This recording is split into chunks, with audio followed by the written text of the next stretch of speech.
Ako ang inyong Lolo Pael. At ako naman si Kabanong. At ito ang aming kwento.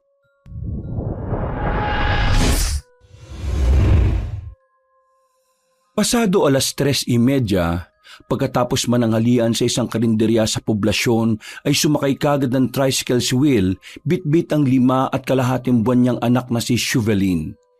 Tulog na tulog ang sanggol sa kanyang bisig habang ang 10 taong gulang niyang anak na si Ralph ay nakakapit naman sa kanya. Manong, sa baryo Ponobegro lang po Napatingin pa ang tricycle driver kay Will na tila kinikilatis ang buo niyang pagkatao. Nang mapansin niya yon ay napakunotno siya pero hindi siya nagpahalata. Pagkadaka ay nagtanong ang Ginoo bilang paniniguro. Baka kasi namali lang ito ng pagkakarinig. Opo, tama po. Sa baryo Ponobegro po. Kung po pwede po sana, doon sa may kapilya nila. Nang sabihin ng tricycle driver na hanggang sa bukana lang siya ng baryo Ponobegro ihahatid, ay hindi na umalma si Will. Inaalala niya rin kasi ang 2 anak na kailangan ng masisilungan. Papunta kasi sila sa bahay kung saan nakatira ang kanyang nanay Clarice ngayon. Mabilis na lumipas ang oras. Nang marating nila ang bukana ng nasabing baryo ay kaagad bumaba sa tricycle ang mag-aama. Pagkabayad ay nagmamadali ring umalis ang sasakyan na parabang may kung anong iniiwasan sa lugar na yon. Hanip naman yung lalaki na yun Kung makaharurot buti na lang talaga at ang sarap ng tulog ng anak ko. Dahil kung nagising tong si Shuvelin, ay nako, humanda siya sa akin. Pinagmasdan niya ang nahihimbing na sanggol bago lingunin ang panganay na anak na sumisipat-sipat lang sa nilulumang arko ng nasabing baryo. Tay, nakakatakot naman po dito sa lugar na to. Anong sabi ko sa iyo, Brent? Di ba ang takot nasa isip lang? Opo, pero nakakatakot naman po talaga dito Pero di naman po talaga ako natatakot, Tay. Mabuti yan. O tara na, anak. Brent, pupunta na tayo dun sa Lola Clarice mo. Naglakad na sila papasok sa loob hanggang sa marating ang kapilya. Ganun na lang ang gulat ni Will sapagkat sira-sira na ang nasabing munting simbahan. Sa pagkakatanda niya ay 10 taon na ang nakalilipas. Maayos pa ang kapilyang yon nang minsang dalawin niya ang ina. Ito rin ang una at huling pagdalo niya rito bago siya maikasal at makapag-asawa. Grabe naman ang sinapit ng kapilya. Wala man lang nakaisip na magpaayos sa mga taga rito. Siguro kurakot ng kapitan at mga opisyal dito sa baryo Ponobegro. Tay, ano po yung kurakot? Ano yun anak Yung mga taong nangangamkam ng hindi naman nila pag-aari o gumasta ng pera na hindi naman sa kanila. Katulad po nung ginawa sa atin ni Manay Asver, narinig ko po kasi kayo na kinukuha nyo yung pera nyo po sa kanya tapos sabi niya naggastos niya raw po. Kaya rin po tayo umalis sa bahay, di po ba? Ikaw talagang bata ka Sabi ko naman sa'yo, huwag kang basta-basta makikinig sa usapan ng matatanda, di ba? Si tatay talaga. Paano po ako hindi makikinig sa inyo? Yang lalakas po kaya ng boses po ninyo noon. Pati nga po mga kapitbahay natin dun sa sitio Calyabo, nakikinig Napangiti na lang si Will sa anak na tila inosente pa rin ang pagmumuka. Ilang saglit pa ay nagpatuloy na sila sa paglalakad hanggang sa makalampas na sila sa sirasirang kapilya. Marami na rin nagbago at ilang mga bahay na nadagdag na nadaanan nilang mag-aama. Kaya medyo nalito pa si Will. Mabuti na lang ay may nakita silang mga kalalakihan sa isang maliit na kubo na nagkukumpulan habang nag-uusap-usap. Napatingin kaagad ang mga yon habang papalapit silang mag-aama. Tumigil sa pag-uusap ang 3 kalalakihan at nagkatinginan. Pagkalaon ay tumayo ang lalaking moreno na matipuno. May itsura pero 5 talampakan lang ang taas. Mawalang galang na sa inyo, mga pare. Magtatanong lang sana. Medyo nalilito na kasi ako dahil sa mga nadagdag na kabayan at mga nagbagong daan Itatanong ko sana kung kilala niyo po si Clarice de Guzman. Ano kailangan mo kay Neklang? Kilala mo siya? Ako nga pala si Will at nanay ko si Clarice de Guzman. Oo, kilala namin siya. Ako nga pala si Ralph. Kung gusto mo sasamahan na muna kita sa kanila. Sige pre, salamat na kagad ah. Tara, sumunod kayo sa akin. Kagad nga sumunod si Will sa lalaking matipuno. Hinatak niya rin ang panganay na anak hanggang sa makalayo na sila sa lugar na yun. Wala silang naging pag-uusap sapagkat tila naiilang sila sa isa't isa. Ang patpating si Brent lang ang nagpapaingay na panay ang sipol habang naglalakad hanggang sa madaanan nila ang tatlong matatayog na puno ng kapok. Ito kasi ang palatandaan ni Will na malapit na doon ang bahay ng kanyang nanay. Parang...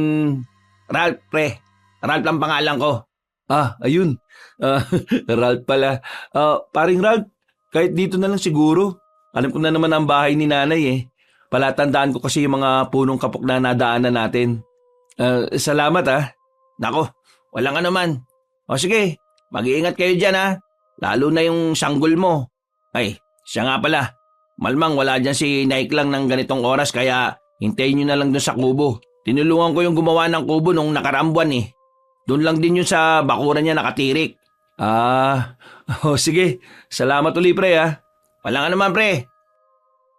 Pagkatapos ng kamayan ay naglakad na palayo si Ralph habang kinakawayan naman siya ng batang si Brent. Napangiti lang si Will bago magtuloy-tuloy hanggang sa marating na nga ang bahay ng kanyang ina. At katulad ng bili na matipunong binata kanina nakausap niya, wala roon si Aling Clarice kaya pumasok sila sa yerong gate dahil hindi naman ito nakalak. At nang nasa loob na ng bakuran ay nagtambay muna ang tatlo sa kubong sinasabi ni Ralph. Ay, salamat. Kahit papaano makakapagpahinga na rin tayo mga anak. O Brent, kung inaantok ka matulog ka na muna anak ha. Malamig naman dito sa kubo Tay, paano po ako makakatulog? Wala naman pong unan.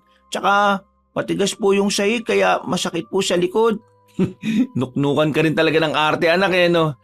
Ito na lang muna ang bag natin ang gamitin mong unan. Malambot din naman to. Sige na po. Naantok na rin po ako Kaya nga matulog ka na muna at gigisingin na lang kita kapag dumating na yung lola mo. Ay, sige po tay.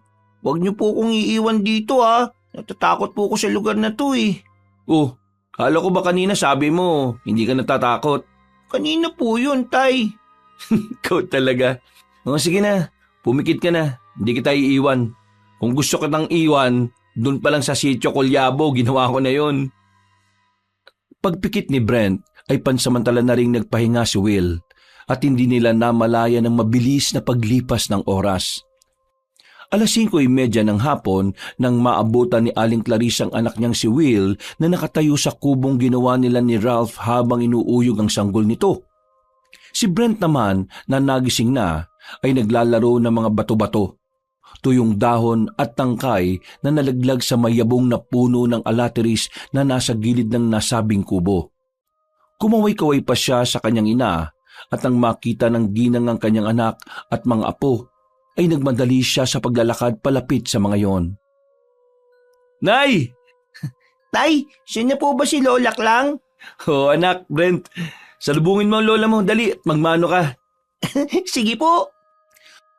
Patakbong lumapit ang batang lalaki at nagmano sa kanyang lola. Pagkatapos noon ay bumalik na siya sa paglalaro ng mga bato-bato, tuyong dahon at kawayan. Hinayaan lang ni Will ang anak na lalaki dahil natuon na ang atensyon niya sa ina na tila gulat na gulat naman ang pagmumuka matapos silang makitang mag-aama. Para tuloy na taranta ang ginang dahil sa pangyayaring yun. Anak, anong ginagawa mo dito? Bakit may dala kang sangkol? Kanino yan? Hindi ba sinabi ko sa iyo na huwag kang pabigla-bigla kapag pupunta rito? Sinurpresa lang talaga kita, inay. Ay hindi mo na dapat ginawa yun, anak. Bakit parang natataranta naman po kayo, Nay? Hindi ba kayo masayang makita kami at ng mga apo mo? Apo mo rin tong si Shuvelin. Bakit mo dinala yan rito? Ilang buwan pa lang yung sanggol na yan 5 buwan at kalahati. Por Diyos por santo, mabaging Ginoo ka, Will. Kapag hinanap yan sa iyo ng pinagkuhanan mo, baka makasuhan ka pa sa ginawa mo. Grabe naman po kayo sa kinuha, Nay. Anak po namin to ni Bianca. Alam ko, pero halata namang lumayas ka sa inyo eh. Sa bag niyo palang nadala ng anak mo. Alam na alam ko na, Will. Sa dami ng sinabi ng kanyang ina, ay ngiti lang ang tinugon ni Will kaya napakamot na lang ng ulo si Aling Clarice bago sinipat ang apong si Brent na abala naman sa paglalaro ng mga patay na damo. Naghalo ang pakiramdam, awa at inis niya para sa anak na lalaki. Ay nako, sige na. Magsipasok na nga kayo ron sa loob at magtatakip silim na. Iluluto ko lang tong dala kong ulam. Buti na lang nagdala pala ako ng uulamin na sasabawan. Pakidala na rin muna ito sa loob. Kagad kinuha ni Will ang bag niya at pagkatapos ay tinawag na rin niya si Brent para pumasok sa loob ng bahay. Inutos na rin niya sa anak na bitbitin ang supot galing kay Aling Clarice. Lola, ako na po magbibitbit ng mga yan. Ay, salamat apo. Ano nga ulit ang pangalan mo? Brent po, Lola. Ay, napakabait mo naman bata. Tama yan. At huwag kang tutulad sa pasaway mong tatay, ha? Sabi po ni tatay, tularan ko raw po siya eh. Ay nako, huwag kang maniniwala dyan sa tatay mo. Nay naman, huwag niyo naman pong turuan ng ganyan si Brent. Gagaya sa akin yan na madiskarte sa buhay. Madiskarte sa buhay mo yung mukha mo. Bilisan mo na bago pa kumagat ang dilim. Nagmadali na silang lahat at pagkabukas ng bahay ay dali-daling pumasok ang mag-aama na eksakto namang ikinagising ng sanggol na si Chauvelin. Umiyak yun ng umiyak na kaagad pinadede ni Will gamit ang tinimplang gatas na nasa bote. Dahil doon ay saglit naman na lumabas si Aling Clarice. Pagkatapos ay meron siyang kinuhang bagay sa ilalim ng kubo. Kinuha niya roon ang pudpud na gulong ng sirang bisikleta at saka ito hiniwa gamit ang patalim na nakuha niya rin sa loob ng kubo. Nagwalis-walis na rin siya sa labas ng natambak na tuyong dahon at sanga at saka niya pinaliyab at doon na nga isinaboy ang ilang bahagi ng gulong ng bisikleta. Umalingasaw ang mabahong amoy galing sa piraso ng gulong, subalit hinayaan lang ito na matandang ginang. Pagkatapos noon ay bumalik siya sa kanyang kubo at saka kumuha roon ng gasera. Sinindihan niya ito at naglakad na papunta sa loob ng kanilang bahay. Pagpasok niya doon ay natanong niya kagad ang anak na inuuyog-uyog ang sanggol.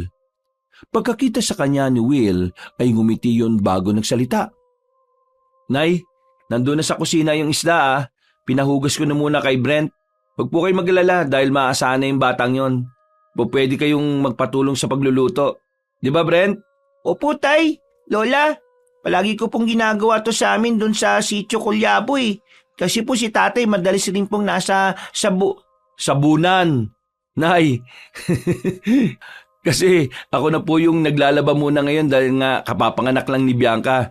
Kaya yun, sa sabunan, lagi po akong nagsasabon. Hindi naman po kayo naglalaba tay eh. Palagi nga lang po niyong kasama yung mga manok.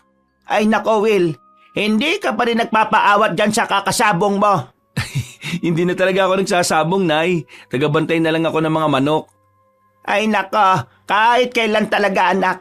Magseryoso ka na nga sa buhay mo dahil hindi ka na binata. 2 na yung anak mo at sanggol pa yung isa oh. Oo nga po. Napakamot na lamang ang ginang habang napapailing.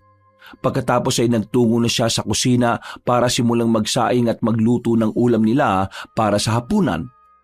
Ilang saglit pa, habang naghahanda ay palingon-lingon si Aling Clarice sa kanyang anak na kalalapag lang din ng sanggol sa malaking papag na naroon lang din sa sala. Nay, nagsunog ka ba ng goma? Ang baho at baka makasama kay Chauvelin. Kanina ko pa nga po naamoy yun tay eh. Masama sa kalusugan niyang ganyang amoy, Nay eh. Dapat po hindi kayo nagsusunog ng mga ganyan at nakakasama rin sa kalikasan. Kailangan ko magsunog dyan dahil mas makabubuti sa anak mo, Will.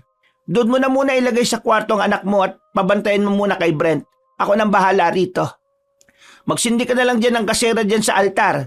May extra pa ron sa kubo. Sige na, kunin mo.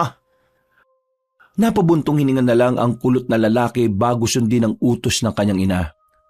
Nang nasa kwarto na ang sanggol na binabantayan ni Brent, ay kaagad siyang nagtungo sa kubo para kunin ang ekstrang gasera. Mula roon ay mas lalong umalingasaw ang mabantot na amoy ng goma kaya napatakip siya ng ilong habang nagmamadaling pumasok sa loob ng bahay. Grabe, Nay. Ang baho talaga ng goma. Ba't ba kasi kayo nagsusunog ng ganyan? Ang dami mong tanong. Sindihan mo na yung gasera at ilagay sa altar. Grabe, sungit nyo naman, Nay. Nagtatanong lang naman eh. Ayaw nyo po ba nang nandito kami? Ay, wag mo na akong dramahan dyan. At hindi naman bagay sa pagmumukha mo, Will. Baka matuktok ang pakita dyan eh. Dalihan mo na. Sindihan mo na yung gasera sa altar. Ito na nga, ito na. Kibit-balikat na lang na inilagay ni Will sa altar ang nakasinding gasera at pagkatapos ay minasdan niya ang dalawang anak dahil kita ang mga ito mula sa pwesto. Napagiti siya na mapait matapos makita na nilalaro ni Brent ang bunsong kapatid na tahimik na dumedede ng gatas. Nakangiti man siya kaharap ang ina ay hindi niya pa rin maiwasang mahabag para sa kalagayan ng dalawa niyang anak na naulila na sa ina nang wala pang kamuwang-muwang sa mundo. Ito ang dahilan kaya nagtungo siya ngayon dito sa bahay ng ina. Namatay na kasi ang asawa niyang si Bianca dahil sa komplikasyon ng panganganak. At dahil hindi naman siya tanggap na mga kaanak ng babae, kaya mas pinili niyang lumayo sa mga yon at makasama na lang ang inang si Aling Clarice na alam niyang hindi siya itatakwil. Hindi niya sinabi ang mga pinagdaraanan niya ngayon dahil ayaw niya ring makasagabal sa tahimik na buhay ng ina. Ang totoo ay wala lang din talaga siyang pagpipilian kaya siya umuwi rito ngayon. Wala na kasi silang matutuluyan ng mga anak matapos mapalayas ni Manay Asver. Ilang saglit pa pagkatapos ng masalimuot na pag-aalala sa nakaraan, pagkasara ng pinto at bintana ay sa kanya nilapitan ng ina sa kusina na abala at tahimik na nagluluto ng makakain nila. Bango nang niluluto niyong ulam na ya. Luto na ba yan? Hindi pa, senyor. Pero malapit na akong maluto. Pasensya ka na at ngayon lang ako nakapagluto eh. Pabigla-bigla ka kasi nang dating eh. Nanay naman, parang ayaw mo talaga kaming nandito ng mga apo mo ah. Di mo ba kami na-miss? Eh nako, wag mo akong utuin, Will. Malamang may ginawa kang masama kaya nandito ka at naglaya sa asawa mo, no? Nay, patay na po si Bianca.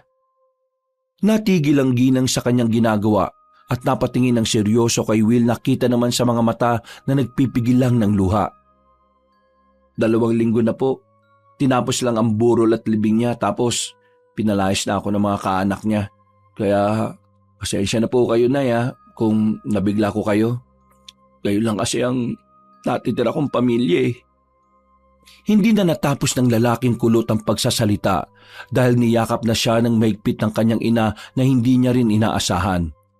Dahil doon ay hindi na nga napigilan ni Will ang pagtulo ng kanyang luha sa kanyang mga mata. Napayakap na rin siya sa ina at tahimik na umiyak kasabay ng paghimas-himas ng ginang sa kanyang likuran. Sige, iiyak mo lang yan, anak. Salamat po, Nay. Sa kabila ng pag-iwan ko sa inyo, handa niyo pa rin po akong tanggapin. Eh sino bang ina ang hindi makakatiis sa mga anak? Salamat po talaga, Nay. Bakit hindi mo kagad sinabi kanina ang nangyari, ha? Hindi naman po kasi kayo nagtatanong eh. Ay, nako. Kahit kailan ka talaga. Nagagalit po kasi kayo kagad eh. Kaya hindi ko na nasabi. Anak, huwag mong sosuloyin ang problema mo sa buhay. Alam mo naman na nandito lang ako palagi. Nagagalit ako sa mga ginagawa mong kalokohan pero hindi naman kita matitiis lalo na ang mga anak mo. Nagkataon lang talaga na merong sitwasyon ngayon dito sa Barrio Penbegbro. Sapat na sa akin na itong yakap nyo, Nay. At makita ko lang kayo, gumagaan na po yung pakiramdam ko. Nagtagal sila sa ganoong senaryo hanggang sa marinig na lang nilang umiiyak na ang sanggol. Dahil doon ay kaagad na nagpunas ng luha si Will at sinilip ang anak. Sumunod din doon si Aling Clarice sa kwarto at ang makita niyang babaeng apo ay hindi maiwasang mapangiti siya ng husto. Tumahan kaagad ang sanggol habang inuuyog-uyog ng marahan ng kanyang ama. Nay, kamukha niyo po. Mukhang paglaki niyang si Shuvilin eh, kasing tapang niyo rin eh. Abay dapat lang, dahil walang duwag sa lahi natin, anak. Si tatay po, Lola, duwag po yan eh. Kasi nakakita kami ng palaka dati na pumasok sa bahay. Naku, siya pa po yung tumakbo tapos Ako po yung sumipa dun sa palaka. Brent naman anak ko, wag mo naman akong ibuko sa lola mo. Totoo naman po eh. Ay nako, matatakotin talaga yung tatay mo. Lalo na nung bata pa yan. Kaya nga sabi ko sa iyo, di ba, huwag kang gagaya dyan. Sige po, sa inyo na lang po ako tutulad, Lola. Mainam pa nga. Nagtawanan na lang sila at habang inuuyog-uyog ulit ni Will ang sanggol at nang makatulog na si Shuvelin ay bumalik na sa kusina si Aling Clarice at ipinagpatuloy ang pagluluto.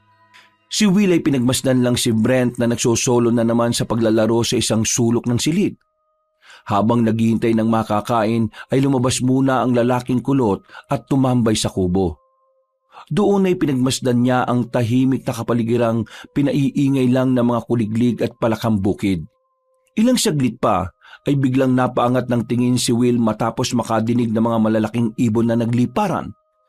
Galing ang mga ito sa malalaking puno ng kapok na hindi kalayuan sa bahay ng kanyang ina. Napakunot noon na lang siya habang pinagmamasdan ng mga ito na papalayo.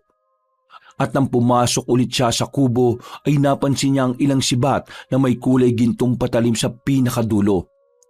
Nakapwesto lang ang mga ito doon kasama ang isang bote ng langis na hindi niya alam kung para saan. Ano kaya itong mga to? Kailan pa nahilig si nanay sa pagkolekta ng mga ganitong bagay? Hahawakan niya na sana ang nasabing bagay kaya lang ay nakarinig na naman siya ng mga humuhuning ibon. Pagkatingin niya sa mga nagliliparang ibon ay sumulyap din siya kaagad sa puno ng mga kapok. Tila kasi meron kung anong nilalang siyang napansin na dumapo roon. Kaya nag-alisan at nagambala ang mga ibong natutulog. Anong uri kaya ng ibon yun? Eksaktong pagkasabi niya noon ay siya naman paglabas ng kanyang nanay Clarice. Anak, pumasok ka na rito at kakain na. Opo, Nay. Saglit lang po't may tinitingnan lang ako sa puno. Anong tinitingnan mo rin sa puno ng kapok? May malaking ibon po kasi ako nakita Nay eh. Di ba pugad naman talaga ng mga paniki yung puno na yon? Doon din sa compound nila Bianca, meron yan eh. Pero hindi ganyan kalaki. Grabe, ang laki na niyan sobra. Kitang-kita dito oh. Natigilan na si Will sa pagsasalita sapagkat umabante si Nanay Clarice at saka binilugan ng mga kamay ang bibig para mas mapalakas ng boses. Nagulat na lang ang lalaking kulot nang biglang sumigaw ang kanyang ina na tila umaalingaw-ngaw sa buong paligid. Hoy! Ikaw! Walang hiya ka! Kung sino ka bang nandyang hinayupa kang nagpapanggap na malaking ibon! Matalas ang pang-amoy mo ah! Hindi ka nadali ng mabahong goma na sinunog ko kanina! Sige! Subukan mo lang na pumasok sa bakuran ko at may paglalagyan ka talaga! Huwag mo akong hinahamon! Hindi pa man natatapos ng ginang ang kanyang sinasabi, ay lumipad na kagad sa malayo ang isang malaking ibon na bigla ring nawala na parang bulak. Takang-taka naman si Will sa kanyang nakita at narinig na sinabi ng kanyang nanay. Akala ko hindi matatakot ang mokong na yun eh. Subukan niya lang talaga at may paglalagyan siya sa akin. Ano po ba yun, Nay? Bakit kayo nagsisigaw ng ganon? Huwag mo nang itanong, Will. Grabe naman. Ay, tara na sa loob dahil baka lumamig na yung pagkain. Masarap ang bangus na pinakuluan ko sa sampalok. Siguradong magugustuhan mo pati ng mga anak mo. Kibit-balikat na naglakad si Will papasok ng bahay. Samantalang si Aling Clarice naman, bago pumasok sa kanilang bahay, ay nagpunta muna sa kubo at inihanda ang kanyang 3 sibat na ginto ang talim pati ang isang importanteng langis. Pagpasok sa loob ng bahay, ay dali-dali niya ring isinara ang pinto at sumabay na sa pagkain ng kanyang anak at apo, habang ang sanggol na si Shuvelin ay nahihimbing pa rin sa pagtulog. Marami silang napag-usapang bagay habang kumakain kasama na roon ang dahilan ng kamatayan ni Bianca. Humingi rin ng paumanhin si Aling Clarice sa kanyang anak sapagkat hindi niya to nadamayan habang nagluluksa sa kanyang asawa. Pasensya ka na, Will, kung hindi kita nadamayan ng mga panahong namatay ang asawa mong si Bianca. Masyado tayong malayo sa isa't isa eh. At wala rin naman akong balita sa iyo. Nay, huwag niyo na pong pakaisipin yon. Naiintindihan ko naman kayo eh. Tsaka, ayaw ko na rin po kayong abalahin pa. Sabi niyo nga, di ba, na meron kayong sitwasyon dito ngayon sa Barrio Pinobegro. Salamat naman sa pangunawa, anak. Oo nga, at may mga sitwasyon dito kaya nag-aalala rin talaga ako kanina nung makita ko kayo eh. Ay, oo nga pala, Nay.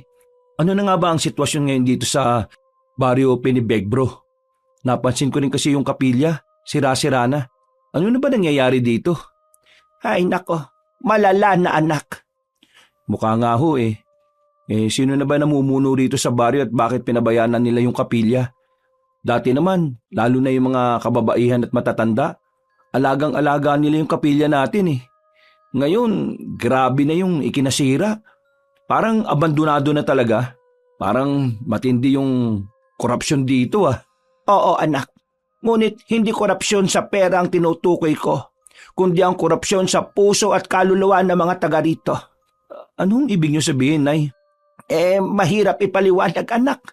Kaya po pala nakakatakot na dito sa lugar niyo, Lola. Bakit po hindi na lang kayo umalis dito tapos sumama na lang kayo sa amin? Kasi sabi ni tatay, sa syudad na raw kami titire. Anak, sabi ko sa iyo, di ba, huwag kang sasabat sa usapan ng mga matatanda. Pero po tay, di po ba sabi niyo sa syudad na tayo titira pagkatapos nating bumisita kay Lola? Apo, paano mo nasabing nakakatakot na rito sa Barrio Penibegro? Nakakatakot po eh. Di ko po alam kung paano ipapaliwanag, Lola.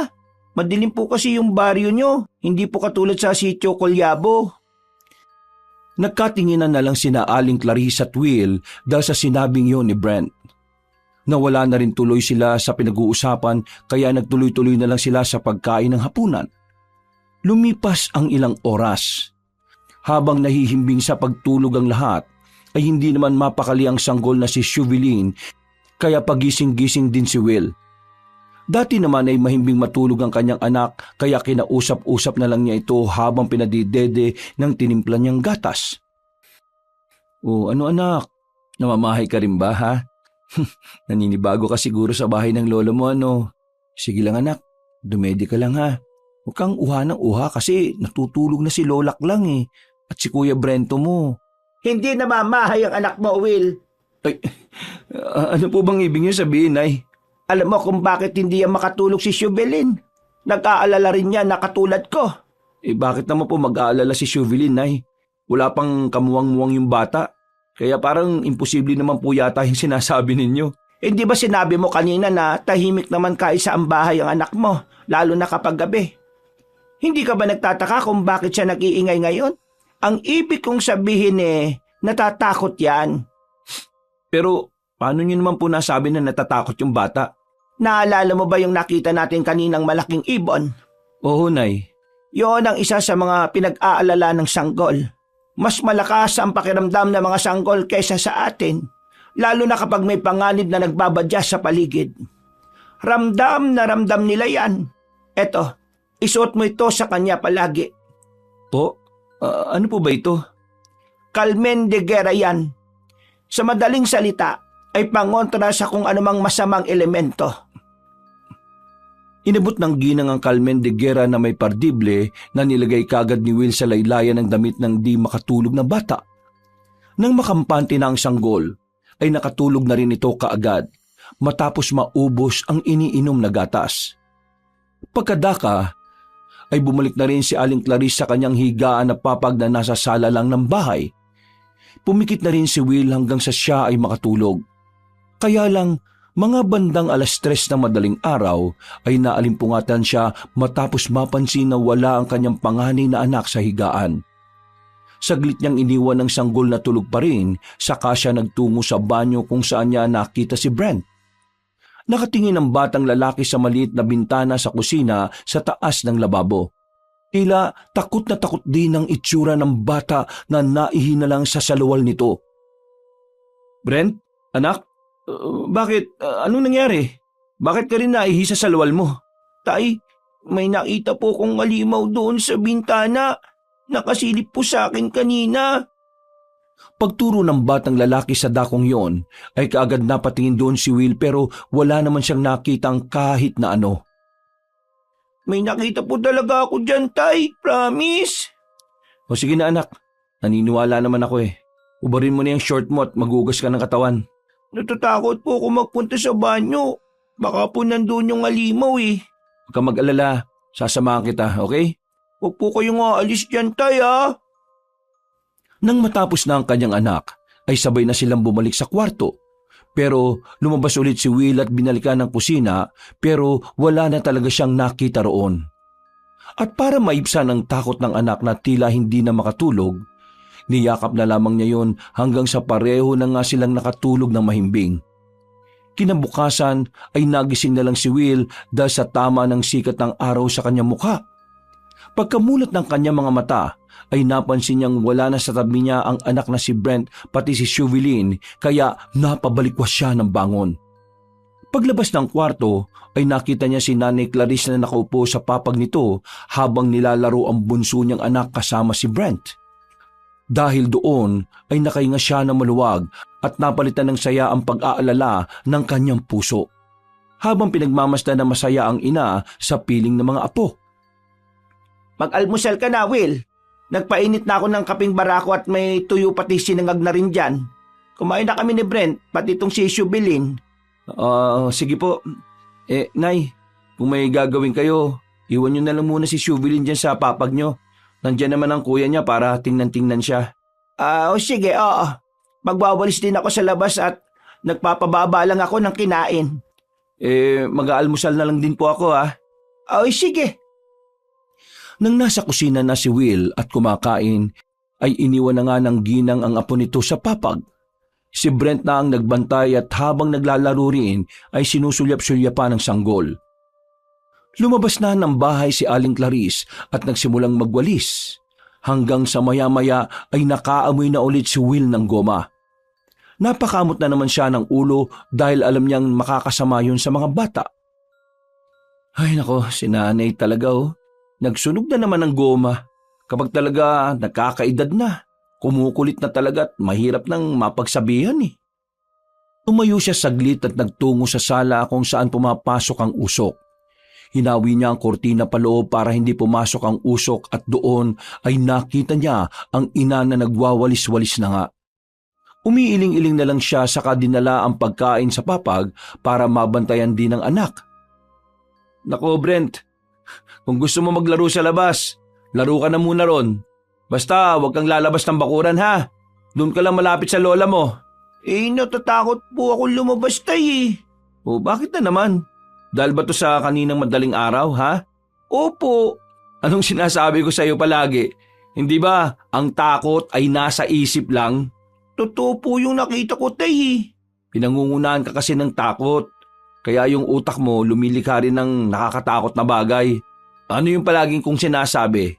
Na ang takot po ay nasa isip lang. Yun naman pala sige na, at maglaro ka na sa room muna sa bakuran. Basta, doon ka lang sa malapit sa lola mo ha. Opo. Masayang tumango ang batang lalaki na patakbong lumabas ng bahay at naglaro nga ng kung ano-anong maiisip nito. Nagpatuloy naman sa pagkain si Will habang ang kanyang sanggol na si Shuvilin ay tahimik lang na naglalaro ng kamay. Habang abala ang lahat, ay eksakto naman na nakarinig sila ng busina kasabay ng pagdating ng isang lalaki sa tapat ng kanilang bakuran. Pagdungaw ni Will sa bintana, ay nakita niya ang pamilyar na lalaki na may hawak na styrofoam box. Si Ralph yata yun. At monay! Pandesal! Pagkatapos ng busina ay huminto ang matipunong lalaki sa tapat ng bakuran nila. Nasipat niya rin kasi si Nanay Clarice na nagwawalis pati si Will na nakadungaw sa bintana. Magandang umaga po, Nay Klang! Pandesal po kayo dyan! Ay, pagka maingay masyado titigil mo yung pagbubusina mo dahil may natutulog pa sa bahay. Ay, Nay Klang, ang aga-aga napapaismid na naman ang mukha nyo. Bumili na lang kayo ng pandesal at nakatulong pa ho kayo sa akin. Napakamot ulo na lang ang ginang habang papalapit sa binatang matipuno na masipag na nagtitinda. Bago tumunog ulit ay sinipat niya muna ang kabuuan ni Ralph na parang sinusuri ang buong pagkatao. Medyo sigurista na kasi talaga si Aling Clarice dahil sa kaligtasan ng apo niyang 5 buwan at kalahati pa lang. Si Will naman ay nakatingin lang sa kanilang dalawa at pangiti-ngiti habang nakikinig sa usapan. Baka naman mamaya, Rap, nayanggaw ka na rin ha. Himalang napahinto ka rito Samantalang noon kapag tuwing umaga, dinadaan-daanan mo lang ako. Naik lang naman, grabe naman ho kayo sa akin ha. Mukha lang akong nayanggaw. Pero alam niyo naman sa sarili niyo na hindi ako magiging katulad ng mga ibang taga rito. Ito ang pangontra ko oh. Mas mabuti na yung nakakasiguro, Ralph. Alam ko naman ho yun, Naik lang. Nagtaka si Will habang nakikinig sa usapan ng kanyang ina at ni Ralph. Nakita pa niya kung paano ilabas ng nagtitinda ng pandesal ang suot nitong Carmen Digara na meron din si Chauvelin. Napatanong tuloy siya sa sarili dahil sa mga nakita. Bakit puro sila may mga dalang Carmen Digara? Nung meron. At puro pangontra na lang ang mga hawak ng tao rito. Bibili ako. Pero may sasabihin ako sa iyo saglit. Ano yun? Alam mo bang may mga bisita na kagad na umaali-aligid dito sa atin kagabi? Nandun pa sa punong kapok nagtambay. Yun nga rin yung iniisip ko kahapon eh. Naalala ko din kasi yung anak nyo. Hinatid ko kasi yung mga yun dito kahapon at medyo nalilito raw siya sa mga pagbabago sa baryo. Ganun ba? Salamat naman pala kung ganon. Walang anuman o. Sino-sino pa ba naman magtutulungan kundi tayo-tayo na lang din na mga natitirang normal dito sa baryo Pinobegro. Eksaktong pagkasabi nun ni Ralph ay siya namang paglabas ni Will mula sa loob ng bahay. Kumaway pa yon habang nakangiti. Magandang umaga, pare. Uy, salamat pala ulit kahapon ha. Walang anuman, Will. Baka gusto mo ng atmonay oh. Mainit-init pa talaga to. Kunin nyo na to at ilang piraso na lang. Murang-mura na lang ang halaga. O Nay, kunin na raw po natin. Sige na, para naman makabawi ako dito kay paring Ralph. Magkakasundo kayo dahil pareho kayong mga buraot. Akin na yung natitira dyan. At para sa pangmerienda namin mamaya dahil nag-almusal na kami. Sige po, salamat at naubos na rin. O so paano Naik lang, paring Will? Basta kung may kailangan kayong ipaayos sa bahay nyo tawagan nyo lang ako, katulad ng dati. Magandang umaga rin at mag-iingat kayo palagi O siya, sige na. Makakaasa ka. Magandang umaga rin. Sige pre, ingat ka palagi. Nag-peace bump pa ang dalawa na akala mo talaga ay dati ng magkaibigan at magkakilala. Napaismid na lang ang ginang pagkakita niya. Pero kahit papaano'y natuwa siya dahil meron na ring magiging kaklose ang anak niya sa baryong yon na mas marami pa yata ang bilang ng aswang kaysa sa normal na tao. Nang mawala na sa paningin nila ang matipunong lalaki, ay saka bumaling si Will sa kanyang ina. Nay, pwede kaya akong magpapasok ng trabaho dun sa kay Ralph? Pwede naman, pero sino mag-aalaga kay Chauvelin? Hindi naman ako palagi libre anak. May ginagawa rin ako sa taniman at palengke. Ay, anak ng teteng. Iniwan ko nga pala si Chauvelin sa papag. Yawa ka anak! Dali-daling tumakbo sa loob ng bahay para tingnan ang sanggol at nakahinga sila na muluwag nang makitang masaya yung naglalaro ng mag-isa na wala namang nangyaring masama. Salamat Diyos ko at may anghel ang anak mo. Nilalaro yan ng nanay niya, malamang.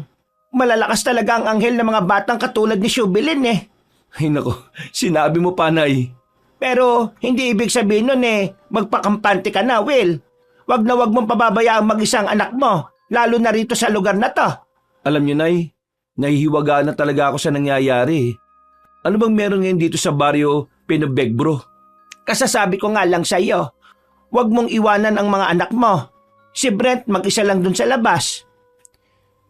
Sabay nilang sinilip ang batang lalaki sa bintana at eksakto na pabalik na rin yun sa loob ng bahay. Dahil doon ay nakampante na sila. Pero hindi pa rin nasagot ang tanong ni Will. Hindi na umimik ang lalaking kulot. Nagpatuloy na lang siya sa pagkain. Nang matapos makapag-almusal ay saglit na nagpaalam si Aling Clarice sa kanyang anak. Tapos na rin kasi siya sa gawaing bahay at kailangan na magpunta sa taniman at palengke. Yung mga billing ko sa iyo, Will Huwag kang parang bata na palagi na lang na pinaalalahanan. Huwag mong gagawing biro mga sinasabi ko sa iyo na bantayan mo mga anak mo. Oo nga po Nay, ako na pong bahala rito. Sige na ho, umalis na ho kayo. Baka mahuli pa kayo sa trabaho nyo. Tila nag-aalalang umalis at nagtuloy-tuloy na rin si Nanay Clarice hanggang sa mawala na siya sa paningin ng anak. Mabilis na lumipas ang oras. Dahil sa pagkaabala ay medyo nahuli ng uwi ang ginang. Sabi ni Naik lang, 3:00 lang ng hapon makakauwi na siya. 4:00 na oh. Saan na naman kayo nagpunta yun? Nang makita niyang nilalaro-laro lang ni Brent ang bunsong kapatid, ay naisipan niyang igala ang dalawa kahit sa malapit. Nang nasa labas na sila at malapit na sa lumang plaza ay napansin niyang tila kakaiba ang tingin ng mga ito. Hindi rin siya makabati dahil halos hindi na niya kilala ang karamihan. Dami na talagang bagong tao dito sa baryo Penobegbro. Hindi ko na sila kilala eh. Kung makatitig pa, akala mo kakainin kami ng buhay. Tay, uwi na po tayo. Oh, bakit anak? Pagod ka na? Hindi pa po ako pagod, Tay. Hoy, bakit gusto mo nang umuwi?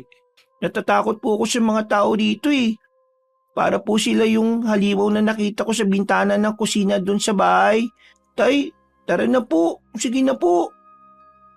Napakunot na lang ng noo si Will at dahil sa tila mangyak-ngyak na rin ang anak na lalaki, kaya sinunod na lang din niya ang gusto nito. Umuwi na nga sila ng bahay dahil paggabi na rin naman na. Eksakto na magtatakip silim ay naabutan ni Nanay Clarice si Will pati ang mga apo sa kubo. Nagmimerienda ang mag-ama habang si Shuvilin ay nakahiga lang at tahimik na naglalaro. Tumabi ang ginang sa kanyang anak at pagkatapos ay isinandal niya ang sarili sa gilid ng kubo. Nagpalinga-linga rin siya saglit sa paligid at nakiramdam dahil ilang minuto na lang ay magdidilim na rin. O Nay, medyo nahuli yata kayo ng dating ha. Sabi niyo kanina 3:00 pa lang ng hapon makakauwi na kayo. Nakapananghalian na ba kayo? Nagtira pa naman ako ng ulam para sa inyo. Kainin niyo na yun kaagad bago pa mapanis. Nagbenta si Ralph kanina ng kakanin kaya busog pa ako. Bakit nandito pa kayo sa labas? Huwag mong sanayin na abutin ng dilim si Shubilin sa labas, anak.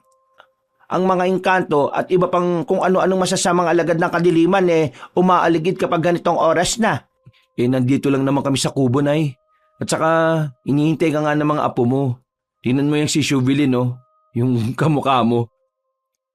Napatingin na lamang ang ginang sa sanggol niyang apo na tuwang-tuwa pagkakita sa kanya. Dahil doon ay napawi ang pagod niya kahit papano. Ilang saglit pa nang mapansin ni Nanay Clarice na nakapagsiga na ang kanyang anak. Tumayo siya saglit at kinuha ang natitirang goma sa ilalim ng kubo. Pagkatapos noon ay sinaboy niya ito sa siga dahilan upang muling umalingasaw ang mabahong amoy ng goma.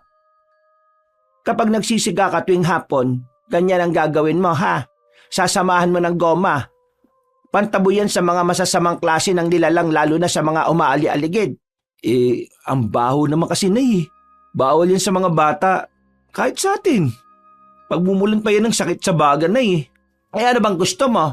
Ang mawalan ng baga o ang mawalan ka mismo ng buhay? Si Nanay talaga Kagad binitbit ni Will ang sanggol at inuyog-uyog to. Napakamot naman ng noo ang ginang bago muling tumabi sa anak. Magtakip na lang kayo ng ilong o mas mabuting pumasok na kayo sa loob muna. Mamog na rin at baka sipunin pa yan si Shubilin. Kung alam mo lang Will, kung gaano kalaking tulong ng amoy ng goma na yan, hindi ka na magdereklamo ng ganyan. Panlaban nga sa masasamang elemento, sabi nyo. Tara na po sa loob, Nay. Nay, ano po ba yung dala nyo? At ako na po muna magluluto. Mukhang pagod na pagod kayo Lola, ako na po magbubuhat niyang dala ninyo. Galing mo dyan anak ha. Thank you, Tay. Ay nako, napakabait na bata. Mabuti na lang at hindi ka nagmana sa pasaway at napakatigas na kokote ng tatay mo. Tumayo ang ginang at naglakad papunta sa kanilang bahay. Umalalay naman sa kanya ang apong si Brent habang si Will ay bitbit ang sanggol na nakatakip ng makapal na kumot. Nakarinig pa sila ng huni ng isang ibon at alam ni Nanay Clarice na hindi naman talaga yun isang ibon. Kundi katulad kagabi, isang aswang na nagpapanggap lang na hayop. Nang nasa pintuan na sila ng bahay, ay saglit na huminto ang babae at tinanaw ang madilim na kalangitan. Kung saan nila naririnig ang humuhuni-huning ibon. Nang makalayo na ang huni, ay sa kanya binalingan ng anak na may hawak na sanggol. Narinig mo yon, Will? Dahil sa amoy ng goma kaya nataboy ang nilalang na yon. Bakit? Ano po ba yun, Nay? Aswang. Aswang? Magmula nang umalis ka sa lugar na ito, ay marami ng pinagbago anak. Kaya tama narinig mo. aswang yung humuhuni na yon. Pasensya na po, Nay, Huwag po kayong mag-alala. Tatandaan ko ang mga sinasabi nyo. O paano? Magluluto na po muna ako at pakitingnan na muna tong si Shubilin, ha? Hinayaan na lang ng ginang ang kanyang anak sa mga gagawin sa kusina. Nag-ayos-ayos na lang siya sa loob ng bahay habang pinagmamasdan ng apong sanggol sa papag ng kwarto. Ang batang si Brent naman ang naglagay ng gaserang may sindi sa altar at tumulong sa pagsasara ng pinto at bintana ng bahay. Habang nagluluto, ay pinagmasdan lang ni Will ang kanyang ina kasama ang apo na nagdarasal sa tapat ng altar. Natuwa siya nang makita ang mga yon dahil ngayon lang din niya ulit nakita nang ngumiti ng ganon si Nanay Clarice. Kung nakikita lang sana ngayon to ni Tatay Nicolo, siguradong matutuwa siya. Sa ngalan ng Ama, ng Diyos Anak, at ng Diyos Espiritu Santo. Amen. Ama namin, sumasalangit ka at sambahin ang ngalan mo. Mapasa amin ang kaharian mo at sundin ang loob mo dito sa lupa para lang sa langit. Bigyan mo kami ngayon ng aming kakanin sa araw-araw at patawarin mo kami sa aming mga sala para ng pagpapatawad namin sa mga nakakasala sa amin. At huwag mo po kaming ipaintulot sa tukso at iadya mo kami sa lahat ng masama. Aba, Ginoong Maria, napupuno ka ng grasya. Ang Panginoong Diyos ay sumasa iyo. Bukod kang pinagpala sa babaeng lahat at pinagpala ka naman ng iyong anak na si Jesus. Santa Maria, Ina ng Diyos, ipanalangin mo kaming makasalanan ngayon at kung kami mamamatay. Amen. Sapagkat iyo ang kaharian at kapangyarihan at ang kadakilaan magpakailanman. Sa ngalan ng Diyos Ama, ng Diyos Anak at ng Diyos Espiritu Santo. Amen. Amen.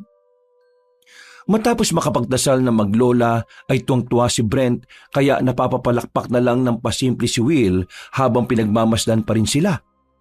Narinig din nila kung paanong tumawa-tawa si Shubilin mula sa kwarto kaya napasilip silang lahat doon. Mukhang nakikisabay din sa panalangin ng kamukha niya na ya. Siyempre, kanino pa ba magmamana yan kundi sa akin lang din naman? Gustong-gusto niyo talaga, Malamang. O sige na po, Nay. Sa inyo na nagmana ang mga anak ko. Mabuti naman kung ganon. Ay teka, hindi pa ba tayo kakain? Medyo nakakagutom na ang amoy ng pagkain eh. Opo, Nay. Kakain na. Brent, pag-uus ka na ng kamay mo para makakain ka na rin. Opo, Tay. Pagkatapos ng usapan na yon, ay tahimik na nga silang naghapunan. Pinangunahan ulit ni Aling Clarice ang pagpapasalamat sa pagkain nila bago pagsaluhan ng mag-anak ang nasa hapagkainan. Habang kumakain, walang ano-ano ay bigla na lang nawala ng kuryente. Mabuti na lang ay merong gasera sa altar kaya kahit papaano ay nagliwanag pa rin sa loob ng kanilang bahay. Hindi rin naman ganun kalaki ang kanilang bahay. Kaya ang isang ilaw ay sapat na para hindi mamayani ang kadiliman sa loob ng kanilang bahay. Subalit para makakain na maayos ay pansamantalang kinuha ni Nanay Clarice ang gaserang nasa altar at inilagay ito sa lamesang pinagkakainan nila. Nagtungo naman si Will sa kwarto para bitbitin si Shubilin na umiiyak dahil sa naiinitan at nadidiliman sa paligid. Oh, tana baby, tana. Nandito na si tatay Huwag ka na umiyak. Sige na baby, huwag ka na umiyak. Tumahan naman ang sanggol kaya dinala na ito ni Will sa hapagkainan.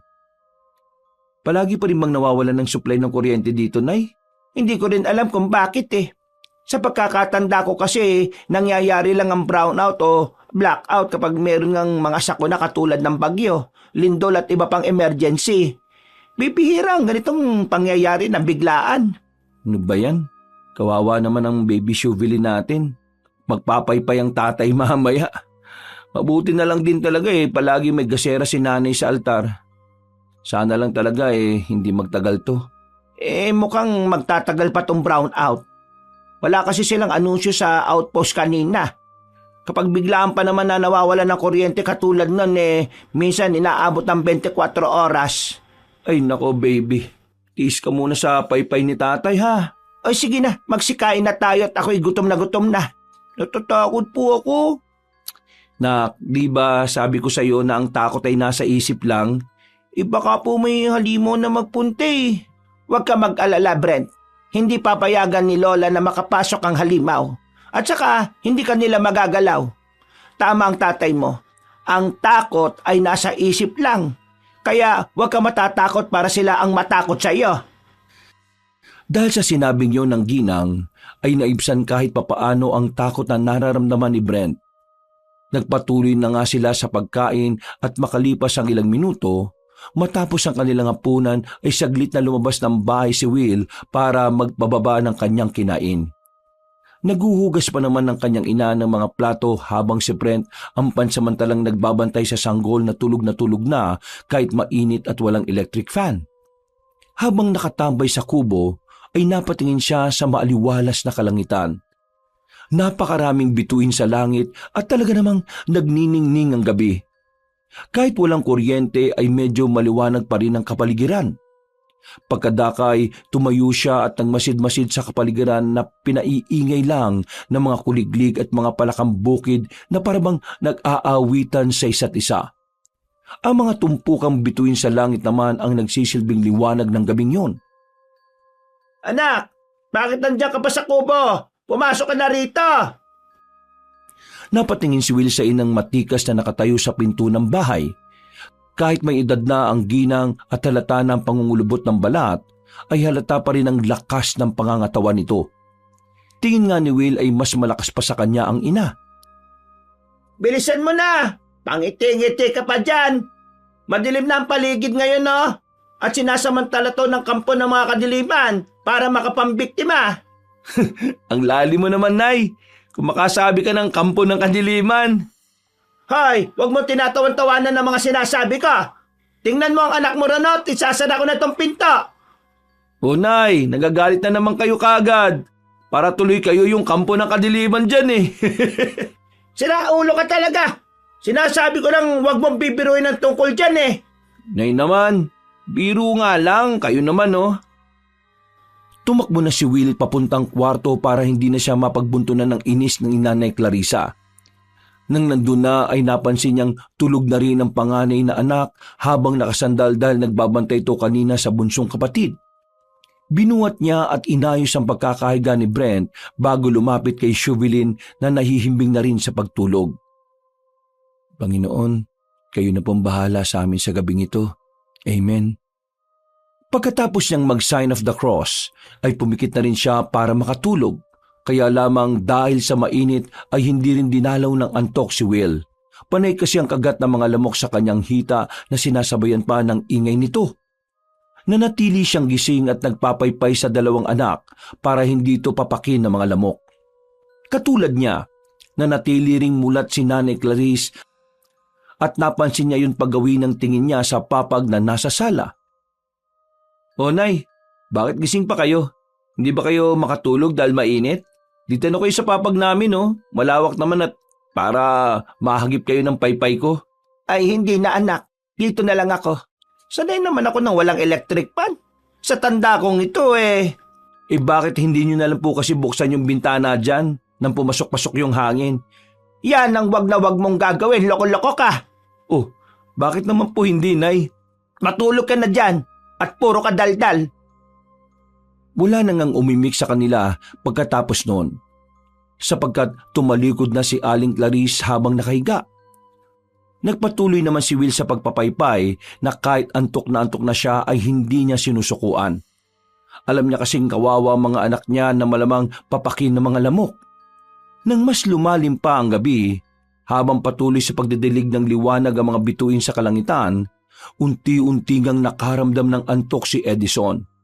Kaya naman, natapik niya ang sariling muka. Saglit din pala siyang tumigil sa pagpapaypay kaya medyo umungot-ungot ang sanggol. Ay, sorry anak ha. Nakaidlip ang tatay. Itinuloy niya ang pagpapaypay ng walang ano-ano ay nakarinig siya ng mga boses ng kalalakihan mula sa labas ng bakuran. Tila nagtatakbuhan ng mga ito na parang may tinatakasan o hinahabol kaya napabangon siya saglit at natigilan sa pagpapaypay. Napansin niya rin ang ina na biglang bumangon na malamang ay narinig din ng mga ingay at komosyon sa labas ng bahay. Ano yun, Nay? May mga tao yata nagtatakbuhan sa labas, ha? Shh! Huwag ka munang maingay. Pasimpleng napadungaw ang ginang sa bintanang inuwang niya ng konti. Sapat na para makita ang mga nasa labas ng kanilang bakuran. Sa malayo pa lang ay natanaw na ni Nanay Clarice si Ralph na nakapakunot noo. Kasama na matipunong binata ang iba pang kalalakihan na katulad niya ring tila nagmamadali. Dahil doon ay napilitang lumabas ng bahay ang ginang at sinundan naman siya ni Will, pero tumayo lang ang kulot na lalaki sa tapat ng pinto para makiosyoso. Ralph! Ralph! May narinig ako mga nagtatakbuhan kanina. Anong meron? Pagkakita ni Ralph sa ginang ay kaagad siyang naglakad palapit sa yerong gate. Halata sa mukha na matipunong binata ang pamumutla ng mukha at matinding sindak para bang nakakita ng nakakatakot na nilalang. Bakit parang namumutla ka na naman? Ano ba nangyari, ha? Night lang, buti po nagising po kayo. Pwede po ba kami munang pumasok din sa loob ng bahay nyo? Kaagad binuksan ni Aling Clarice ang yerong gate at isinara rin kaagad pagkapasok ni Ralph at ang dalawang kalalakihan na sina Michael at Emilio na mga panadero rin. Nagtataka naman si Will dahil halata sa mga itsura ng mga kalalakihan na matinding takot. Para bang may kung anong masamang nangyari sa kung saan napilit nilang tinatakasan. Dahil doon, bago pumasok sa loob ng bahay ay muling nagsunog ng goma si Aling Clarice. Pagkapasok niya sa loob ng bahay at pagkakandado ng pinto, ay sa kanya inihanda ang mga sibat na may kulay gintong patalim. Umupo sina Ralph, Michael at Emilio sa tapat ng papag. Naganda naman si Will ng maiinom nila para kahit papaano ay makabawas sa takot na kitang-kita sa hilatyahan ng kanilang mga muka. Salamat dito sa tubig, pre. Wala nga naman, pre. Pinainom na muna ng tubig ni Nanay Clarice ang tatlong panadero bago niya kausapin. Nang handa na ang lahat, ay kusa na lang din nagsalita si Ralph. Pero magsasalita pa lang siya nang makarinig na sila ng malalakas na alulong ng aso mula sa kung saan. Nasundan pa yun ng ilan pang alulong hanggang sa merong isang mangibabaw sa lahat na halatang hindi ordinaryong aso ang may gawa. Pagkarinig doon ng ginang ay alam na niyang hindi galing sa ordinaryong asong alulong na yon. Bigla ring umiyak si Chauvelin kaya kagad tong binitbit ni Will at pilit na pinatahan. Para kasing nakaramdam din ng takot ang sanggol na mabuti na lang ay napatalima rin kagad ng kanyang ama. Hinawakan ni Nanay Clarice ang sibat saka inabot kay Ralph at Michael ang dalawa pa. Pagkatapos noon ay binigyan niya naman si Emilio ng isang supot ng asin. Nagbigay din siya kay Will na nagtataka sa kung anong nangyayari. Bago ka magkwento, tulungan niyo muna ako maglagay ng mga asin. Wala silang sinayang na oras.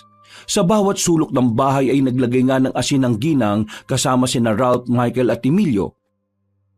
Si Will naman ay litong-lito pa rin na nakamasid sa kanila habang bitbit ang anak niyang sanggol. Nang matapos na ang lahat, bumalik sila sa sala para ituloy ang naudlot na usapan. Habang bitbit ni Will ang sanggol ay tinabihan siya ni Ralph. Pareho silang umupo sa pintuan ng kwarto para masulyapan din ang natutulog na si Brent. Ayos ka lang ba na dyan maupo? Hindi ka ba nagigit-git, pre? Ayos lang naman, pre. Ngayong ligtas na tayo dito sa loob ng bahay, pwede nyo na bang ikwento kung anong nangyari at bakit kayo nagtatakbuhan? Ha? Ralph? Michael? Emilio? Ang naririnig natin kanina na parang alulong ng aso. Sigurado kung hindi yung basta aso lang. Ano bang nangyayari sa labas? Galing po kami sa birthday ni Consial Vince at masaya pong lahat kahit walang kuryente. Tuloy ang kasiyahan at inuman eh. Birthday nga pala ngayon ng mayabang na Consial na yon. O tapos anong nangyari? Nandun din po si Kapitan Dodong. Na magkalasingan na, naunang umalis si Kapitan kasama ang driver nila, pati ang asawa niya po, si Madam Neneng. Natigilan silang lahat sapagkat isang malakas na alulong na naman ang kanilang narinig. Nagsunod-sunod na naman yon hanggang sa may isang mas nakakatakot na alulong ang nangibabaw. Dahil doon ay muli na namang napayak ang sanggol kaya kagad tong inuyog-uyog ni Will at pinatahan. Binigyan niya na lang din ng maiinom na gatas hanggang sa tumahimik ang sanggol. Pasensya na kayo sa baby ko sige, ituloy mo na yung kwento mo. Hindi naman kasalanan ng bata eh. Dahil yun sa alulong pero ito na nga po, Neklang at Will. Pauwi na rin sana kami nila Michael at Emilio kasi may tinda pa kami bukas at kailangan namin bumalik sa bakery. Kaya mga ilang minuto po, bumalik doon sa amin sa lamay yung driver ni Kapitan at sugatan po siya. Hindi lang basta sugatan duguan po talaga. Bigla siyang sumigaw kaya napatingin kaming lahat sa kanya. Ang sabi niya, sinugod daw sila ng aswang. Tapos kinuha at pintay sina Kapitan Dodong at Madam Neneng. Diyos ko pa, nung una nga po, Neklang, walang naniniwala. Pero nagulat kaming lahat dahil may biglang bumagsak sa atin tapos gumulong yun hanggang mahulog sa lupa. Pagtingin ng mga tao ron, kasama na kami. Nakita na po namin yung ulo ni Kapitan saka yung asawa niya. Sa takot ni Ralph, ay hindi niya maiwasang makakapit ng mahigpit sa bewang ni Will na ikinagulat nito. Pero hindi na rin yung pinansin ng mga nakikinig dahil nakafocus ang lahat sa pakikinig. Anong ginawa niyo? Nakita niyo ba yung aswang? Wala po kaming nakita eh. Sa sobrang takot, nagtakbuhan na lang yung mga tao sa kung saan-saan. Nakarinig na kami ng mga alulong tapos pagaspas na parang malalaking ibon. Basta po, nagkagulo na ron hanggang sa mapatpad na lang kami dito nila Michael at Emilio. Salamat po, pinatuloy niyo kami at di kayo nagdalawang isip. Kung ordinaryong tao ka lang, hindi ka matatakot o may ilang na pumasok sa bahay ko. Kaya hindi na ako nagdalawang isip na papasukin kayo dahil alam kong hindi naman kayo aswang. Teka Nay, marami pong aswang sa lugar na to. At saka, totoo ba talaga sila? Nang sabay-sabay na tumango ang mga kaharap ni Will, kaya napalingon na lang siya kay Ralph na nakakapit pa rin pala ang isang kamay sa kanyang bewang. Nang ma-realize yun ng binatang matipuno, ay naiilang niyang inalis ang kamay at dumistansya ng kaunti. Nakaramdam na naman tuloy ng kakaiba si Will dahil doon. Subalit, naantala lang ang mga yon nang muli na naman silang makarinig ng napakalakas na alulong mula sa hindi kalayuan. Dahil doon ay nataranta na si Michael at Emilio kaya pumesto sila sa papag at nagsumiksik na parang mga bata kay Aling Clarice. Ay, uminahon kayo mga binata. Lalaki ng katawan ninyo Kayang-kaya nyo silang labanan, no? At isa pa, nandito kayo sa bahay ko na puno ng pangontra laban sa mga aswang. Hindi nila susubukan pumasok dito maliban na lang kung malakas ang loob nila. Tumayo ang ginang at minasdan ng mga kalalakihan bago matikas na nagsalita. Rap at Michael, ang hawak niyo mga sandata ang gagamitin natin pamprotekta sa anak kong si Will dahil hawak niya ang apo kong si Shubilin at Brent. Sige po, Neklang. Ikaw naman, Emilio. Binigyan kita ngayon ng supot ng asin. Kaya gamitin mo yung pansaboy sa mga aswang. Mahalagang pangontra ng asin sa kahit na anong klase ng elemento. Nay, paano po ako? Anak, ibulsa mo to. Langis siya na may Jesus Nazareno. Mabisang pangontra sa aswang at kahit na anong masasama. Kanina nilagyan ko na itong mga patalim ng langis para siguradong hindi sasagad sa buto ang sugat ng aswang at hindi nagagaling. Maraming salamat, Nay. Ano na pong gagawin natin ngayon? Aalis na ba tayo dito sa bahay ngayon? Mas ligtas tayo dito sa loob ng bahay. Bago pa sila makapasok, siguradong napatay na natin sila o kung hindi naman baka sinikata na sila ng araw. Ibig mong sabihin sa ngayon, mananatili tayong gising hanggang sa mag-umaga? Tama, mahaba-haba pa ang oras. Sa ngayon, dahil hindi pa nawawala ang epekto ng amoy ng goma, kaya hindi pa nila naaamoy ang sanggol. Sa oras na mawala ang amoy ng goma sa labas na sinunog ko, asahan na natin na isa-isa o baka magsabay-sabay ang pagpunta ng mga aswang dito. Nagkatinginan ng tatlong panadero matapos yung marinig sa ginang. Pero pilit nilang iwinaksi ang takot katulad ng bilin ni Aling Clarice. Habang may pangontra pa tayo sa labas ng bakuran, umidlip na kayo. Dahil mamaya sigurado kung hindi na natin sila maiiwasan. Tinaon talaga nila na walang kuryente, no? O baka naman sinadya nila. Ibig sabihin, mas marami na mga aswang sa lugar na to kaysa normal na tao. Dapat umalis na tayo rito, Nay. Hindi kayo dapat magtiyaga sa lugar na ganito, na gabi-gabing nasa panganib ang buhay nyo. Saka na natin sagutin yan. Magpahinga na muna kayo, anak. Ganun na nga ang ginawa nilang lahat.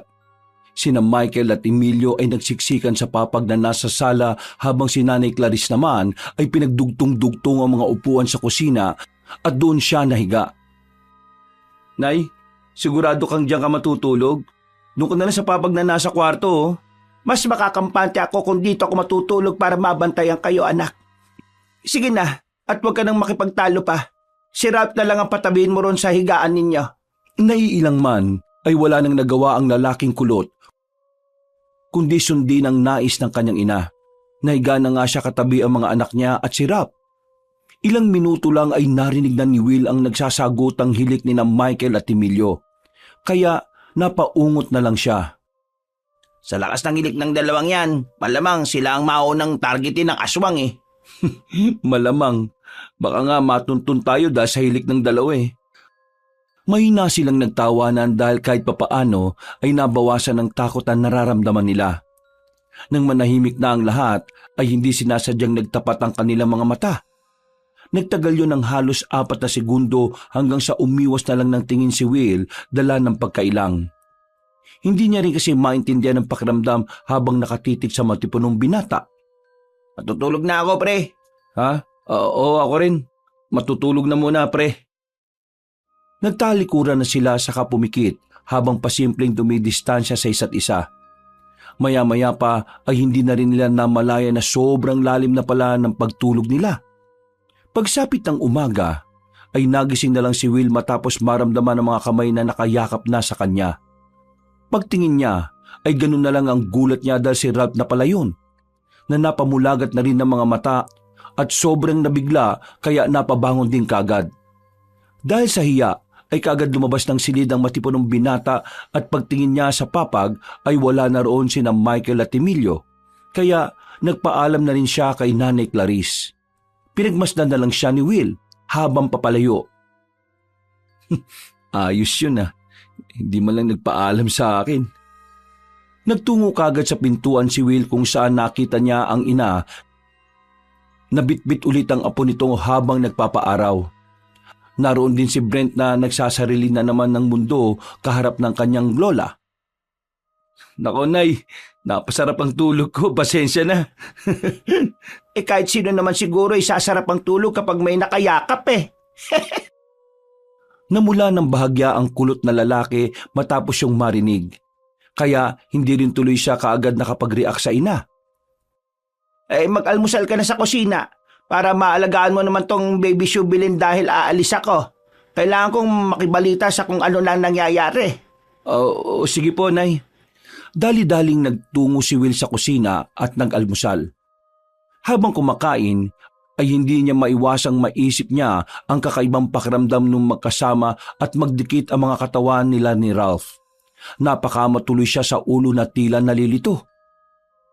Naknang teteng naman oh, di ako ganung tao. May 2 na nga akong anak eh. Dahil sa kakaisip ay hindi niya rin namalaya na naparami na ang kanyang nakain. Napansin na lang niya na ubos na ang laman ng plato matapos maramdaman ang presensya ng kanyang ina na nasa tabi na pala niya. Nay, kanina pa po kayo dyan? Oo, nakikita ko nga kung paano makausapin ang sarili mo eh. Para kang tanga. Maghugas ka na ng kamay at kailangan ko nang umalis. Makalipas pa ang ilang minuto, pagkaalis ng ginang para makibalita ay ganun pa rin ang pinagmumuni-muni ni Will. Hindi kasi talaga maalis sa isipan niya ang tungkol sa kakaibang pakiramdam niya kagabi habang katabi sa pagtulog si Ralph. Mas naiisip niya pa nga ito kumpara sa mga katatakotang aswang na nangyari kagabi sa handaan ng nasabing konsehal. Naantala na lang siya matapos marinig si Brent sa kanilang bakuran na humahagalpak sa pagtawa. Pagsilip niya sa bintana ay may nakita siyang mag-asawang matanda na nakikipaglaro sa batang lalaki. Pansamantala niyang iniwan sa papag ng sala ang natutulog na si Shubilin at lumabas ng bahay para lapitan ng anak. Nag-alala kasi siya dahil sa mga nababalitang aswang sa baryong yun. Anak, Brent? Ay, Tay! Ang ganda po ng binigay sa akin ni Tatang at saka ni Nanang oh. Ibalik mo yan. Sino ba kayo? Ako si Dustencio. At ito naman ang asawa ko si Esneria. Brent, pumasok ka na muna ron sa loob. Pero paano po yung laruan? Hindi mo yan tatanggapin. Bibilhan na lang kita. Huwag ka naman ganyan sa bata. Ano pong kailangan nyo? Pagkatapos niyang itanong yon, ay biglang nawala ang ngiti sa labi ng mag-asawang matanda, kaya mas lalo siyang kinutuban. Mabuti na lang ay nasa bulsa niya pa ang langis na ibinigay kagabi ng kanyang ina. Kaya pasimple siyang namulsa, pero ang totoo ay nakaamba na siya para kung may gawin man ang mga to. Kaagad niyang maisaboy upang malaman niya kung aswang nga ba o hindi ang kaharap niya. Ikaw naman, nakikipagkulitan lang kami sa anak mo dahil nga namimiss na kasi namin yung apo namin eh. May sanggol pa pala kayo sa loob. Nagkatinginan ng mag-asawa sa kamatipid ng umiti, dahilan para lalong mangilabot si Will. Natunugan na niya ang mga kaharap kaya kaagad niyang inilabas ang langis na may Jesus Nazareno. Binuksan niya yun at nang humalimuyak ang amoy ay biglang sumama ang tingin sa kanya na matandang mag-asawa. Hindi na nagsalita ang mga yon at naglakad na lang palayo, kaya nakahinga ng maluwag ang lalaking kulot ang buhok. Pagkatapos noon ay dali-dali siyang pumasok sa loob ng bahay. Kinausap si Brent. Anak, huwag mo nang uulitin yan ha. Huwag kang tatanggap ng kahit na ano mula sa mga taong hindi mo kakilala. Bakit naman po, Tay? Gusto mo bang bumalik yung halimaw? Ayaw po. O di sundin mo na lang yung sinasabi ko. Opo, Tay. Sorry po Okay lang naman anak. Basta huwag mo nang uulitin yan ha. Opo, Tay. Makalipas lang ang ilang oras, pagkatapos mananghalian ng mag-ama ay dumating na kagad si Nanay Clarice dala ang nakakagulat na balita. Nay, ano pong balita? Totoo yung sinabi nila Rap kagabi. Patay na nga ang kapitan dito sa baryo Penobegbro. Pati ang asawa niya. Sa mga sinabi ng ginang ay parabang nakaramdam na matinding takot si Will, lalo na dahil nangyari kanina sa harap mismo ng kanilang bahay. Sa pakiwari ng lalaki ay ito na yata ang pinakamatinding takot na naranasan niya sa buhay. Hindi man sila natatapos mag-usap ay nakarinig na ang mag-ina ng mga yabag ng tao mula sa labas ng kanilang bakuran. Pagsilip nila sa bintana ay nandun na naman sina Mang Dustencio at Manang Esniria. Pagkakita ni Will sa mga yon ay kinumutan kagad siya ng takot at napatanong sa kanyang ina. Nay, kilala niyo po ba yung mga yan? Hindi na umimik ang ginang dahil dali-dali nitong nilapitan ng mag-asawang matanda na nasa harapan ng nakasaradong yerong gate. Matagal silang nakatitigan na parabang walang gustong magpatalo. Mabuti na lang ay mahinang kinalampag ni Nanay Clarice ang yero kaya natuon doon ang atensyon ng mag-asawang matanda. Walang iya, ang lakas ng loob niyo Lang, magbabakasakali lang. Baka naman gusto mo kaming patuloyin. Nauuhaw at nagugutom na kasi talaga kami. Kagabi pa, hindi kasi nakukontento tong si Isniria sa kinakain niya eh. Ang gusto niya palagi, sariwa. Ang gusto pala namin pareho. Kaya, sige na, at papasukin mo na kami. Umalis na kayo. Pakiusap lang. Mang Dustencio at Manang Isniria. Hindi ba't sinabi ko na sa inyo na hindi kayo rito po pwede sa bahay ko? Ayaw ko ng gulo hanggat maaari lang. Habang pinagmamasdan ni Will ang ina na nakikipagpalitan ng salita sa mga nasa labas ng kanilang bakuran, nakakaramdam siya ng mabigat na tensyon sa pagitan ng mga ito. Pero nanatili siyang tahimik at nakaalerto katulad kanina. Anumang oras ay handa na siyang isaboy sa mga kaharap ang hawak na langis. Ayaw ko ng gulo hanggat maaari lang. Kaya pakiusap, lumabay na kayo sa tapat ng bakurang ko. Nawala ang ngiti sa labi ng mag-asawa. Biglang dumilim ang mga mukha nila kasabay ng kakaibang pakiramdam na tila ba lumukob sa kanilang kalagitnaan. Dahil doon ay hindi na rin napigilan ni Will ang sarili. Magsasalita na sana siya para pakiusapan ng mag-asawang matanda, kaya lang ay nauna na siya ng mga yon na magwika. Ipatikin mo naman sa amin ang mga bisita mo, Klang. Kung ayaw mong sapilitan pa namin silang kunin. Mga hayop pala kayo, mga aswang kayo eh. Kung gusto niyo ng patayan, sige, at pagbibigyan ko kayo mga hayop kayo. Talagang ako ba napili niyong kalabanin, ha? Napatras naman sa takot si Will, hindi sa mga aswang kundi sa kanyang ina. Ngayon niya lang kasi nakita na ganun si Nanay Clarice. Para tong pinaghalo-halong mababangis na hayop na handang makipagpatayan sa kahit sinong kalaban. At dahil sa sinabi niyang yon, ay biglang nawala ang ngiti sa labi ng mag-asawa. Unti-unting pumangit ang mukha ng mga ito na tila magpapalit na ng anyo. Kitang-kita ni Will ang pagtulis ng tenga ng dalawa at ang mga itsura nitong naging katulad ng isang paniki. Sa sobrang takot at pagkagulat ay hindi niya naiwasang buksan ang hawak na langis at dali-daling isinaboy sa mag-asawang aswang. Nang dumampi sa balat ng mga ito ang nasabing langis, ay kaagad nagsugat ang mukha nila at katawan, kasabay ng pag-usok noon. Nagsumigaw ang mag-asawang matanda na katulad ng boses ng isang diablong napapaatras. Kahit si Aling Clarice ay nagulat din sa ginawa ng kanyang anak, kaya hinawakan na niya ang kamay nito para pigilan. Baka kasi isaboy pa ni Will ang lahat ng laman ng bote at maubos ito. Galit na humarap sa kanila ulit ang mag-asawa habang parehong namumula ang mga mata at nanlilisik. Kitang-kita rin ang mga sugat sa muka at iba pang bahagi ng katawan na natamaan ng langis na may bendisyon ng Jesus Nazareno. Dahil sa pananakit ng lalaking yan sa amin, sinisiguro ko sa iyo, Klang, magbabayad kayo. Ngayong gabi na to, pinapangako ko sa inyo na hindi na kayo sisikatan ng araw. Papasukin namin ang bakuran na ito. Sisirain namin ang bahay nyo at lahat kayong nasa loob iisa-isahin namin. Sa harap mo mismo, Klang, wawasakin ko ang katawan ng lalaking yan, pati na ng batang lalaki at ngunguyain ko sa harapan mo. At bago ka namin patayin, Klang, mahirapan ka muna ng gusto. Ang naamoy kong sanggol ay sinisiguro kong wala kong ititira kahit na buto niya. Muling nagsaboy si Will ng langis, kaya halos masunog ang kalahating mukha ni Mang Dustencio. Naglupasay ang matandang Ginoo sa sahig na parang bulating binudburan ng asin. Pero tila wala namang pakialam si Will tungkol sa bagay na yon. Lakas loob siyang nagsalita laban sa mag-asawang aswang. Sige, subukan nyo lang galawin kahit tibla ng buhok ng mga anak ko o kahit ng nanay ko. Hindi lang yan ang mangyayari sa inyo. Kapag bumalik kayo ngayong gabi, sinisiguro kong hindi kami ang sisikatan ng araw. Kung hindi kayo, mga hayop kayo. Mga hayop kayo, mga aswang kayong patay gutom sa laman at dugo ng tao. Habang inaakay si Mang Dustencio ay umaangil si Manang Esniria na nagsasaan yung paniki na naman. Umaatras na sila pero ang tingin ay nasa mag-ina pa rin. Papatayin kita! Patayin kita! Sige, mga hayop kayo, mga demonyo kayo. Kayong pupulbusin namin. Kinalampag pa niya ng maraming ulit ang yerong gate hanggang sa pigilan na lang siya ni Nanay Clarice na nagulat din sa inasal ng anak. Bakit mo ginawa yun, Will? Alam mo ba kung anong ibig sabihin ng ginawa mong yon?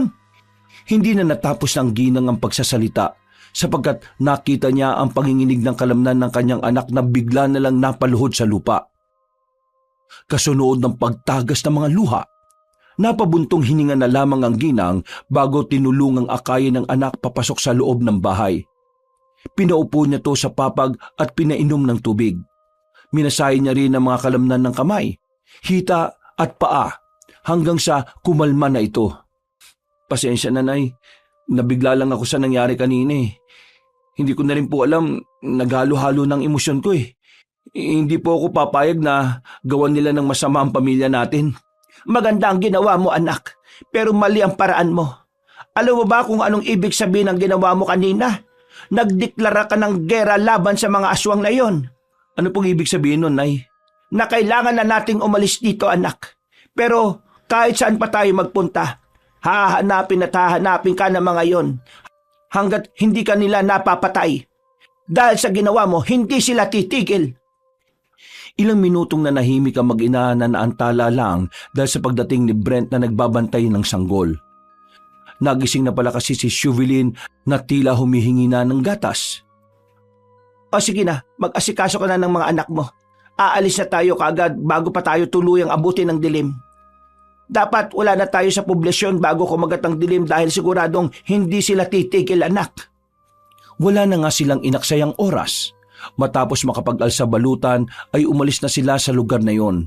Pero bago tuluyang lisanin ng bakuran ay malungkot na sinunog ni Nanay Clarice ang kanilang bahay at ang lahat ng mga naroroon.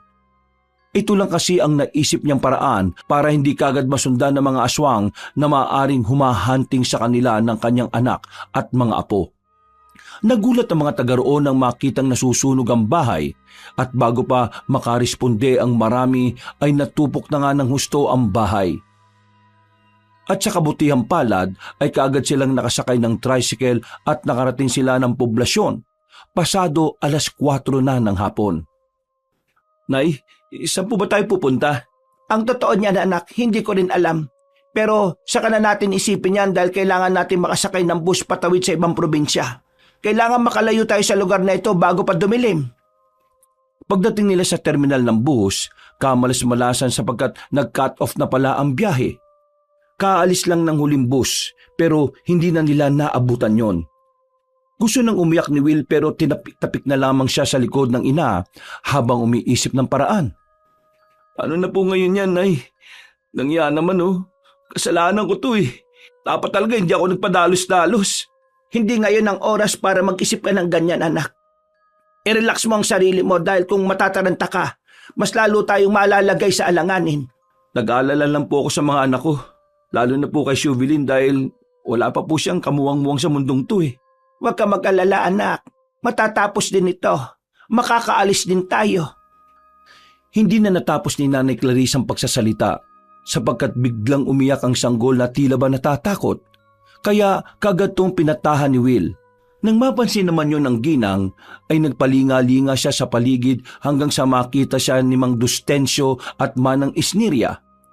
Pareho itong nakatingin sa kanila na masama.